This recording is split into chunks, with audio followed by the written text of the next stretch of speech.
శ్రీవిద్యాం జగతాం దాత్రీం స్వర్గస్థితిలయేశ్వరీం నమామి లలితా నిత్యాం మహాత్రిపురసుందరీం. ఓం శ్రీ లలితాదేవ్యై నమః. మనకి త్వరలో శరన్నవరాత్రులు రాబోతున్నాయి కదా, అది మనందరికీ కూడా తెలిసినటువంటి విషయమే. అయితే ఈ శరన్నవరాత్రుల్లో ప్రతి ఒక్కళ్ళు కూడా ఎక్కువగా లలితా సహస్రనామాన్ని పారాయణ చేయడం అనేటువంటిది జరుగుతూ ఉంటుంది. అందరం కూడా చేస్తూ ఉంటాం. ఇళ్లల్లో చేస్తారు, గుళ్ళల్లో చేస్తారు, ఎక్కడైనా సరే మఠాల్లో సామూహికంగా కొంతమంది కలిసి ఒకళ్ళ ఇంట్లో కలిసి అట్లా సామూహికంగా కూడా పారాయణలు చేస్తూ ఉంటారు.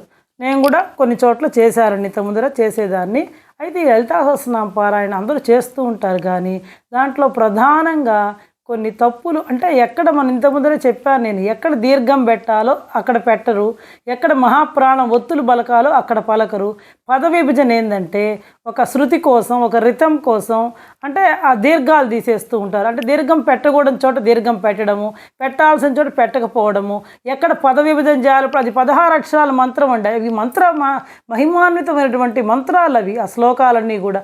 కాబట్టి అంతటి మహిమాన్వితమైనటువంటి మంత్ర రూపంలో ఉండేటువంటి ఆ శ్లోకాలని మనం ఉచ్చారణ దోషం లేకుండా పఠించాల్సినటువంటి అవసరం ఎంతైనా ఉంది. ఎందుకంటే కొన్ని తప్పులైతే పర్వాలేదండి, ఒకటి కొన్ని సవరించుకోవచ్చు, అదేం పెద్ద కష్టం కాదు. కానీ కొన్ని తప్పుల్ని మనం పఠించడం వల్ల చాలా విపరీతమైనటువంటి అర్థాలు వస్తాయి. ఎందుకంటే నాకు తెలిసినటువంటి వాళ్ళు, మా ఇంట్లో వాళ్ళు చెప్తూ ఉండేవాళ్ళు అనమాట. ఒక ఆయన పెద్ద పండితోత్తముడు ఈ దుర్గా సప్తశతి పారాయణ చేసేటప్పుడు ఆ కీర్తిస్తూ రక్షతు అనే బదులు మమ పుత్రాన్ రక్షతు భార్యాం రక్షతు అనే బదులు భార్యాం భక్షతు అన్నట్టండి. వెంటనే ఆయన భార్య అక్కడికక్కడే కళ్ళు తిరిగి చనిపోయిందిట. అంటే మనం అమ్మవారిని పలికే ఉచ్చారణ దోషం వల్ల చూడండి ఎంతటి విపరీతమైనటువంటి పరిణామాలు వస్తాయి. అయితే ఆయన మహిమాన్వితుడు, తపశక్తి సంపన్నుడు కాబట్టి మళ్ళా భార్యని బతికించుకోగలిగాడు. కాబట్టి ఉచ్చారణ దోషాలు లేకుండా చదవాల్సినటువంటి అవసరం ఎంతైనా కూడా ఉంది. ఎందుకంటే ఇవి మహిమాన్వితమైనటువంటి మంత్ర రూపంలో ఉండేటువంటి శ్లోకాలు. సాక్షాత్తు వసిన్యాది దేవతలకి అమ్మవారే స్వయంగా చెప్పినటువంటివి కాబట్టి వీటిల్ని చాలా శ్రద్ధగా, భక్తితో, ఉచ్చారణ దోషాలు లేకుండా చదవాలి. అయితే వీటిల్లో కొన్ని ఉన్నాయండి, 6 తప్పులు ఉన్నాయన్నమాట. ఈ 6 తప్పులు అస్సలు చదవకూడదండి. ఈ 6 శ్లోకాల్లో ఆ తప్పులు కనుక చదివాము అంటే ఎంతటి విపరీతమైన అర్థాలు వస్తాయో అసలు చెప్పడానికి కూడా వీలు కాదు. నేను ఈరోజు ఎందుకంటే త్వరలోనే మనకి దసరా పండుగ, ఈ శరన్నవరాత్రులు వస్తున్నాయి కాబట్టి ప్రతి ఒక్కళ్ళు కూడా పారాయణ చేస్తారు కాబట్టి ముందుగా చెప్తే అందరూ కూడా తెలుసుకొని ఇలాంటి తప్పులు చేయకుండా అమ్మవారిని చక్కగా స్తోత్రం చేస్తారు అనేటువంటి ఉద్దేశంతో చెప్తున్నానండి. నేను కూడా ఇంతకుముందు అలాగే చదివేదాన్ని, కాకపోతే ఈ మధ్య నేను తెలుసుకున్నానండి. తెలుసుకున్న దాన్ని చెప్పడం మంచిదే కదండి. ఎవరికైనా సరే ఇష్టమైన వాళ్ళు పాటిస్తారు, లేకపోతే లేదు, అది వాళ్ళ విషయము. కాబట్టి నేను ఈరోజు ఆ తప్పులేందో చెప్పదలుచుకున్నాను. దాంట్లో ముందుగా ఒక సవరణ ఉందండి. లలితా సహస్రనామంలో ఒక సవరణ ఉంది. అదేంటి అంటే 29వ శ్లోకంలో 2వ లైను, మంత్రిణ్యంబా విరచిత విషంగ వధతోషిత అని మనం చదువుతాం మామూలుగా, అంతే కదండి. ఎవరమైనా కూడా మంత్రిణ్యంబా విరచిత విషంగ వధతోషిత అని చదువుతాం. కానీ అక్కడ అలా చదవకూడదండి. మంత్రిణ్యంబా విరచిత విశుక్ర వధతోషిత అని చదవాలి. అక్కడ మార్చుకోండి, అక్కడ విషంగా బదులు విశుక్ర పెట్టుకోండి అండి. తర్వాత 30వ శ్లోకంలో 1వ లైన్ చూడండి, విశుక్ర ప్రాణహరణ వారాహి వీర్యనందిత అని చదువుతాం కదండి. అక్కడ విశుక్ర బదులు విషంగ ప్రాణహరణ వారాహి వీర్యనందిత అని పెట్టుకోండి. ఏంటంటే అమ్మవారు బండాసురుని సంహరించేటప్పుడు ఆ బండాసురుడు అనే రాక్షసుడికి 2 సోదరులు ఉండేటువంటి వాళ్ళండి. వాళ్ళు ఎవరంటే విశుక్రుడు, విషంగుడు అనేటువంటి సోదరులు. ఎవరి సోదరులు అంటే బండాసురుని యొక్క సోదరులు. ఆ 2 సోదరులలో ఒకళ్ళని శ్యామలాదేవి, ఇంకొకళ్ళని వారాహిదేవి సంహరించిందనమాట. విషంగుణ్ణి వారాహిదేవి సంహరించింది. కాబట్టి మనం చదివేటప్పుడు విశుంగ ప్రాణహరణ వారాహి వీర్యనందిత. వారాహిదేవి విషంగుణ్ణి సంహరించిందనమాట. కాబట్టి మనం అక్కడ విసుక్ర బదులు విషంగా అని పెట్టుకోవాలి. అదేవిధంగా 29వ శ్లోకంలో 2వ లైన్లో ఇక్కడ విసుక్రుడిని ఎవరు వధించారంటే శ్యామలాదేవి వధించింది. కాబట్టి అక్కడ మనం మంత్రిణ్యంబ విరచిత విషంగా బదులు విసుక్ర వధతోషిత అని మనం మార్పు చేసుకోవాలి. అయితే ఇవి మీకు ఎవరు చెప్పారు, దేంట్లో చెప్పబడి ఉన్నాయంటే బ్రహ్మాండ పురాణంలో ఈ అమ్మవారికి సంబంధించినటువంటి లీలా విశేషాలన్నీ కూడా చెప్పబడి ఉన్నాయండి. ప్రస్తుతం మన ముందరే, మన కళ్ళ ముందరే ఉన్నటువంటి వ్యక్తి, మీకు అందరికి కూడా తెలిసినటువంటి వ్యక్తి బ్రహ్మశ్రీ సామవేదం షణ్ముఖ శర్మ గారు ఈ విధంగా సవరించుకోమని చెప్పడం జరిగింది. ఒకసారి కరోనా అప్పుడు భక్తి టీవీలో పారాయణ చేశారండి వాళ్ళు. ఆయన అప్పుడే చెప్పడం జరిగింది. తర్వాత ఈ మధ్య కూడా ఆయన యూట్యూబ్లో లలితా సహస్రనామం పారాయణ చేశారు. అప్పుడు కూడా దాంట్లో ఈ విధంగా మార్చుకోమని చెప్పడం జరిగింది. కాబట్టి మనందరం కూడా, ఎందుకంటే ఈ లలితా సహస్రనామ పుస్తకాల్లో 100 సంవత్సరాలుగా నుంచి ప్రింట్ అవుతున్నటువంటి పుస్తకాలన్నీ కూడా ఈ తప్పులే ఉన్నాయండి. అంతకు ముందర ఉండేటువంటి పాత పుస్తకంలో ఇలా ఉందండి కరెక్ట్గా. అప్పుడు నాకు ఇది ఎట్లా, మనం ఎలా నమ్మాలి, మనకు తెలియదు కదండి. నేను కూడా అన్ని చదవలేను కదా, నాకేమి పెద్ద జ్ఞానవంతురాలనేం కాదు. అప్పుడు నాకు బాగా గుర్తండి, భక్తి టీవీలో కరోనా టైంలో లలితా సహస్రనామ పారాయణ ఆయన చేసినప్పుడు ఆయనతో పాటు అందరూ కూడా చదివారు, చదవమని కూడా చెప్పారు. అప్పుడు ఆయన చెప్పాడండి ఈ విధంగా సవరించుకోమని. మంత్రిణ్యంబ విరచిత విసుక్ర వధతోషిత, తర్వాత విషంగ ప్రాణహరణ వారాహి వీర్యనదిత అని చెప్పి ఆయన సవరించుకోమని చెప్పడం జరిగింది. ఇప్పుడు నేను కూడా మీకు ఆ విషయాన్ని తెలియజేస్తున్నాను. కాబట్టి మీ పుస్తకాల్లో మీరు కూడా వెంటనే ఆ విధంగా సవరించుకొని లలితా సహస్రనామాన్ని పారాయణ చేయాల్సిందిగా కోరుతున్నాను. ఇది సవరణ. ఇంకా మెయిన్గా మనం చదివేటువంటి తప్పులు ఏంది అంటే ఇప్పుడు దాని గురించి చెప్తానండి. ఫస్ట్ తప్పు ఏంది అంటే అది ఎన్నో శ్లోకం అంటే 18వ శ్లోకం అండి. 18వ శ్లోకంలో మనం ఎలా చదువుతామో చెప్తాను నేను ఫస్ట్.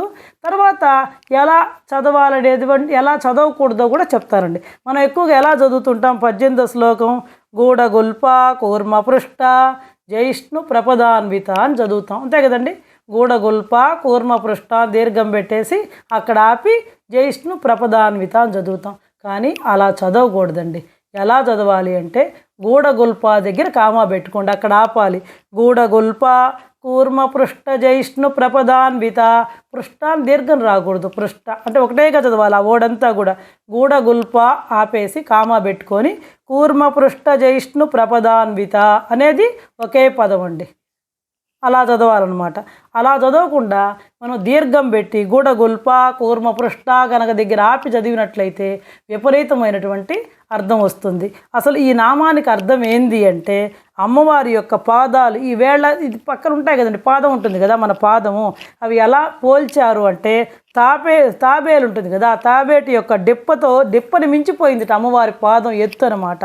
కానీ తాబేటి డిప్ప ఎలా ఉంటుంది, గట్టిగా ఉంటుంది. కానీ అమ్మవారి పాదాలు ఎలా ఉన్నాయంటే చాలా మెత్తగా ఉన్నాయట. అది దాని అర్థం అనమాట. గూఢగుల్ప కూర్మ పృష్ట జైష్ణు ప్రపదాన్విత అని కనుక మనం నామం చదివితే దాని అర్థం ఇది ఏంటంటే అమ్మవారి యొక్క మీగాళ్ళు అంటే మన వేళ్ళ చివర పాదం ఉంటుంది కదా పై భాగము, అది ఎలా ఉంది అంటే ఎలా చెప్పారంటే వసిన్యాది వాగ్దేవతలు అది తాబేటి డెప్పలాగా ఉందిట, తాబేటి డెప్పని మించిపోయిందిట.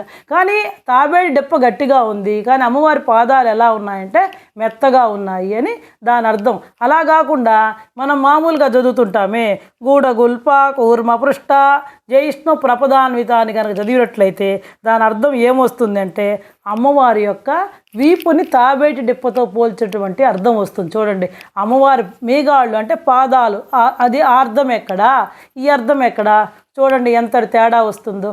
కాబట్టి ఇంక నుంచి ఎవరు కూడా అలా చదవకుండా ముందుగానే మీ మీరు సహస్రనామ పుస్తకాల్లో సరి చేసుకోండి, కామా పెట్టుకోండి. గూఢగుల్ప దగ్గర కామా పెట్టుకొని అక్కడ కాపి తర్వాత మిగతా అంతా కూడా ఒకే ఓడుగా చదవండి. కూర్మ పృష్ట జైష్ణు ప్రపదాన్విత అనేది ఒకే పదం అనమాట.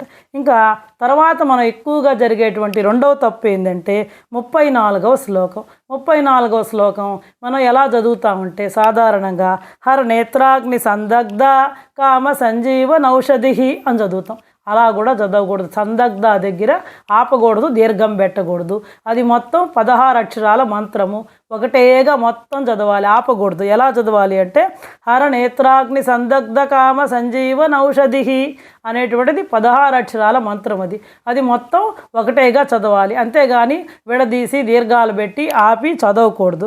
దీని అర్థం ఏంటంటే శివుడి యొక్క కంటి మంటల్లో కాలిపోయినటువంటి మన్మధుడిని అమ్మవారు సంజీవిని అయి బ్రతికించిందిట అమ్మవారు. అది దాని అర్థం. హర నేత్రాగ్ని సందగ్ధ కామ సంజీవన్ ఔషధి అంటే శివుని యొక్క కంటి మంటల్లో మాడిపోయినటువంటి భస్మం అయిపోయినటువంటి ఆ మన్మధుడిని అమ్మవారు మళ్ళా సంజీవినితోటి బతికించింది అని అర్థం. అలా కాకుండా మనం యథాప్రకారంగా చదువుతామే హర నేత్రాగ్ని సందగ్ధ కామ సంజీవన్ ఔషధి అని దీర్ఘం పెట్టి ఆపి కనుక చదివినట్లయితే ఇంకా అది చెప్పకూడదండి. అమ్మవారిని శివుడి మంటల్లో నేను ఆ మాట చెప్పలేనండి, నాకు అసలు భయం వేస్తుంది చెప్పాలంటే కూడా. కాబట్టి దయచేసి ఇంక నుంచి అలా చదవద్దు ఎవరు కూడా. అది మొత్తం ఒకే మంత్రము, ఒకే ఓడు, దాన్ని ఆపకూడదు. హర నేత్రాగ్ని సందగ్ధ కామ సంజీవన్ ఔషధి అని మొత్తం 16 అక్షరాల మంత్రము ఒకటే లైన్, అది ఒకటే శ్లోకంగా చదవండి ఇంక నుంచి దయచేసి. తర్వాత మూడవ తప్పు ఏంటంటే అండి 51వ శ్లోకం అండి మనం చదివేటువంటిది. ఎలా చదువుతాం మనం? దుష్ట దూర దురాచార శమని దోషవర్జిత అని చదువుతాం మామూలుగా, అంతే కదండి మనందరం చదివేది అదే కదా యథాప్రకారంగా. కానీ అట్లా చదవకూడదు. ఇది మూడు మంత్రాలు అన్నమాట ఇవి. దుష్ట దూర అని ఆపాలి, తర్వాత దురాచార శమని అనేది ఒక మంత్రం, తర్వాత దోషవర్జిత, ఇవి 3 మంత్రాలు. కానీ మనం ఎక్కువగా ఎలా చదువుతాం? దుష్ట దూర దురాచార శమని దోషవర్జిత అని చదువుతాం. కానీ అలా మాత్రం పొరపాటును కూడా ఇంక నుంచి చదవకండి.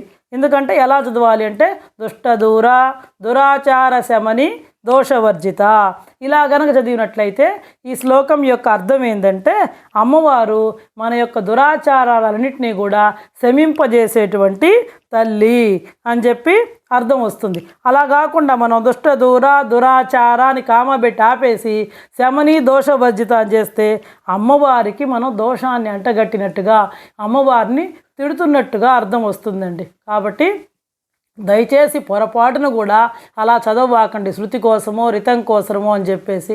ఇంక నుంచి మీరు ఖచ్చితంగా మార్చుకోండి ఈ ఓడిని. ఇవి 3 మంత్రాలు, దుష్ట దూర దురాచార శమని దోషవర్జిత అని చదవండి. ఇంకా నెక్స్ట్ 4వ తప్పు ఏంది అంటే 79వ శ్లోకం. తాపత్రయాగ్ని సంతప్త సమాహ్లాదన చంద్రిక, ఇది 79వ శ్లోకం. మనం మామూలుగా ఎట్లా చదువుతాం దీన్ని అందరం కూడా? తాపత్రయాగ్ని సంతప్త సమాహ్లాదన చంద్రిక అని చదువుతాం. కానీ అలా చదవకూడదు, మొత్తం కలిపి ఇదంతా. ఇది కూడా 16 అక్షరాల మంత్రమే, ఒకటే లైన్, విడదీయకూడదు. విడదీయకుండా మొత్తం కలిపి చదవాలి. తాపత్రయాగ్ని సంతప్త సమాహ్లాదన చంద్రిక అని చదవాలన్నమాట. అంటే దీని అర్థం ఏంటి అంటే మనందరం కూడా తాపత్రయాల్లో తప్పించిపోతూ ఉంటాం కదా. ఆ తప్పించిపోయేటువంటి మనందరికీ కూడా వెన్నెలలాగా చల్లదనాన్ని ఇచ్చేటువంటి అమ్మవారు, చల్లదనాన్ని ఇచ్చేటువంటి తల్లి జగన్మాత అమ్మవారు అనమాట.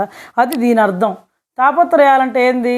ఆది భౌతికము, ఆది దైవికము, ఆధ్యాత్మికం, వీటిల్లో మనం కొట్టుకొని పోతుంటాం కదా. వీటన్నిటి నుంచి కూడా మనకి ఉపశమనాన్ని కలుగజేసి వెన్నెలలాగా చల్లదనాన్ని ఇచ్చేటువంటి తల్లి అమ్మవారు అనమాట, జగన్మాత.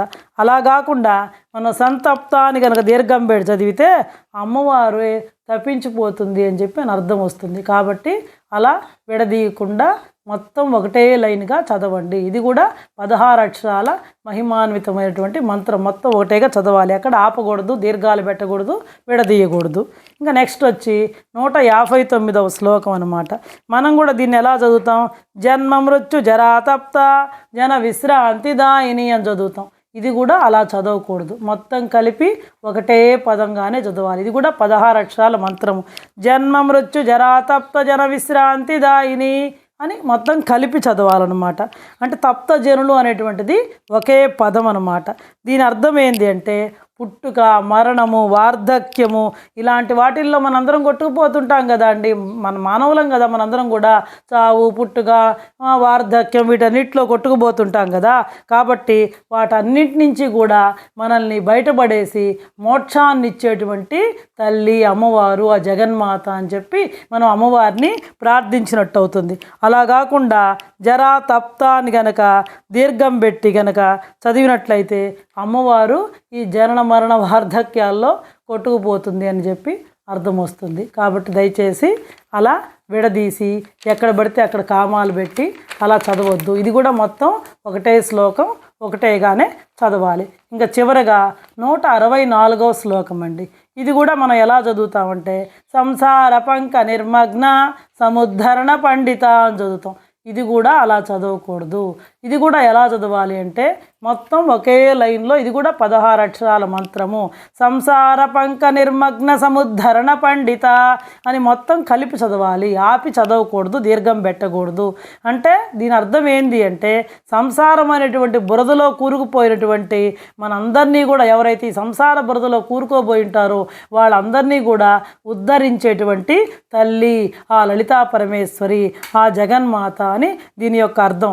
అలా కాకుండా మనం నిర్మగ్న అని దీర్ఘం ఇచ్చి ఆపి కనుక చదివినట్లయితే అమ్మవారే ఈ సంసార సాగరంలో ఈ సంసార బురదలో కూరుకుపోతుంది అని చెప్పి అర్థం వస్తుంది. ఇవి ప్రధానంగా ఈ 6 తప్పులు, ఇందాక చెప్పినటువంటి సవరణ. ఈ 6 తప్పులు మాత్రం అసలు దయచేసి ఎవరు కూడా రేపు వచ్చేటువంటి దసరా నవరాత్రుల్లో చేయకూడదు. కరెక్ట్గా చదవండి, తప్పులు లేకుండా చదవండి. పారాయణ చేస్తారు, చెయ్యాలనేటువంటి ఉద్దేశంతో నాకు తెలిసినటువంటి విషయాల్ని ముందుగానే మీకు చెప్పడం జరుగుతుంది. త్వరలో మన ఛానల్లో కూడా లలితా సహస్రనామాన్ని తప్పులు లేకుండా పఠించి పెడుతున్నామండి. దాన్ని చూసి కూడా అంటే ఎక్కడ ఆపాలి, ఎక్కడ కామాలు పెట్టాలి, ఎక్కడ పెట్టకూడదు, ఎక్కడ విడదీయాలి, ఇవన్నీ కూడా పెట్టడం జరుగుతోంది. కాబట్టి మీరందరూ కూడా దయచేసి దాన్ని కూడా చూసి ఈ దసరా నవరాత్రుల్లో పారాయణ చేసుకోవాల్సిందిగా కోరుకుంటున్నాను. మళ్ళా ఒకసారి చెప్తున్నానండి, ఎందుకంటే ఇవి నేను తెలుసుకున్నాను కాబట్టి. చూడండి, ఇప్పుడు అర్థాలు వచ్చాయి కదా, దీనివల్ల మనకి ఎంతటి విపరీతమైన అర్థాలు వచ్చాయో చూడండి. మనం ఈ విధంగా తప్పులు చదివేటప్పుడు చెప్పడానికి కూడా వీలుగా అమ్మవారిని మనం స్తోత్రం చేస్తాం, పొగుడుతాం. అలా కాకుండా అమ్మవారిని మనం దూషించేటట్టు చదివితే ఎంతటి విపరీతమైన అర్థాలు వస్తాయో ఒక్కసారి తెలుసుకొని ప్రతి ఒక్కళ్ళు కూడా ఈ తప్పులు చేయకుండా లలితా సహస్రనామ పారాయణ చక్కగా భక్తి శ్రద్ధలతో చేసి అమ్మవారి యొక్క అనుగ్రహాన్ని పొందాలని కోరుకుంటూ సెలవు తీసుకుంటున్నానండి.